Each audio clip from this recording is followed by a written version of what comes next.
Hi, colleagues. Just another just-in-time PD video to give you some thinking around structures that will support more student independence and maximize time for productivity in your classroom. I want us to talk briefly about what the time before your reading instruction looks like, whether it's students coming over for an interactive read aloud, whether it's students coming over for a mini lesson. The transition before your reading block time starts is probably one of the most important transitions that students have across the whole of their literacy instruction.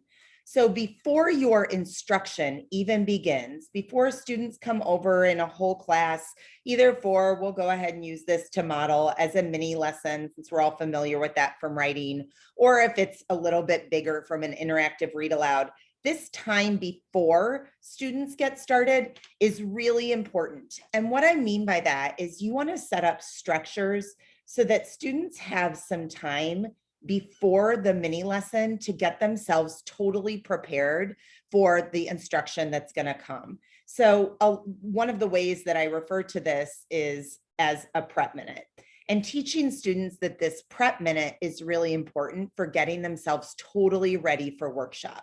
So that, of course, means that you need to get your books out and instead of just getting them out, you might even have them get them out and open and teach them to flip them upside down on the desk.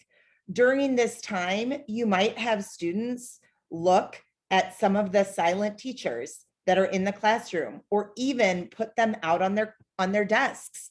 So this might be a chance to look at a chart, to look at an alphabet chart, to look at your word wall, to look at any sort of cueing system that students have in front of them to remind them of where they're at in that unit and get their head in the game.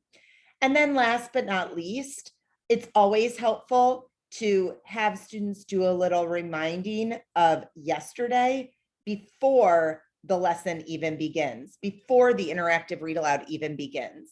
And so you might consider really establishing this time as sacred time in your classroom with a very clear routine. I work with some teachers who play a song during that time. I work with some teachers who say your prep minute begins now. And it's just a routine that students are used to that gets them totally prepared to then make the transition from whole class instruction into independent practice or whatever that looks like.